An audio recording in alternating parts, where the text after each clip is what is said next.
au sujet de la figure du bon samaritain qui représente le Christ lui-même.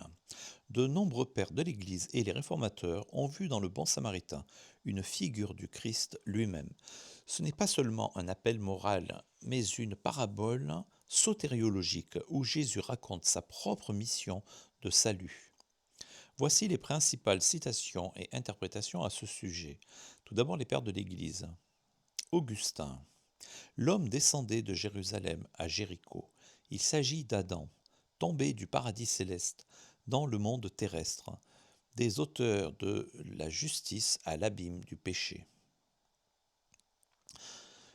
Je cite encore saint Augustin, le Samaritain est le Christ lui-même. Bien qu'étranger aux Juifs, il s'est approché, a eu compassion, a soigné les plaies du péché avec le vin de l'exhortation et l'huile du réconfort, puis a porté l'homme sur sa propre monture, c'est-à-dire sa chair. Augustin interprète chaque élément de la parabole allégoriquement. L'homme blessé, c'est l'humanité déchue en Adam. Les brigands, les puissances démoniaques.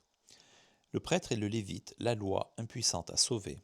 Le samaritain, le Christ venu hors du camp. L'auberge, l'Église. Les deux deniers, les deux commandements ou les deux testaments. Le retour promis, la parousie.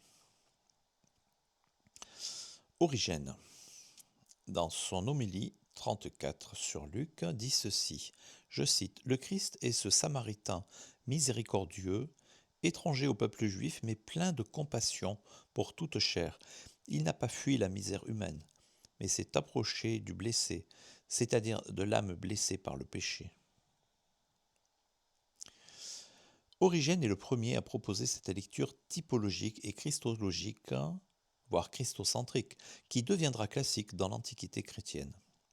Ainsi, Ambroise de Milan, dans son exposition de l'Évangile selon Luc, 7,85, je cite, qui est ce Samaritain, sinon celui qui, voyant l'humanité blessée, s'est penché sur elle, l'a guérie et l'a portée dans l'auberge de son Église.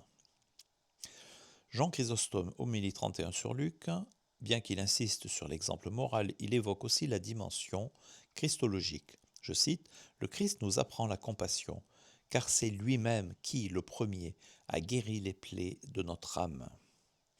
Même s'il n'entre pas dans l'allégorie comme Augustin, il reconnaît que, je cite, le Christ est notre Samaritain céleste, qui a pris nos douleurs et les a portées.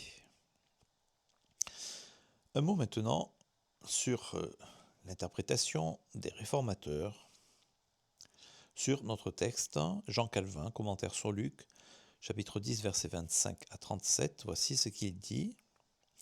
Calvin rejette l'excès d'allégorisation patristique, mais il reconnaît que le Samaritain reflète le Christ dans son comportement.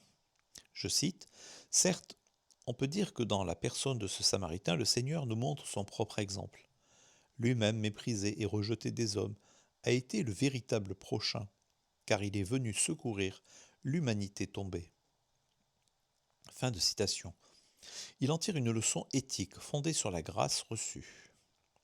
Martin Luther, sermon sur les évangiles dominicaux. Luther, dans un sermon sur cette parabole, écrit, je cite, le Samaritain et le Christ, qui s'est approché de nous alors que nous étions morts dans nos péchés.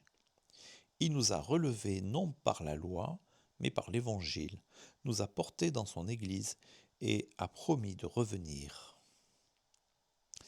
Ainsi Luther oppose la loi, prêtre et lévite, impuissante à sauver, et l'Évangile, personnifié en Jésus. Un mot de conclusion sur l'interprétation chez les pères et les réformateurs.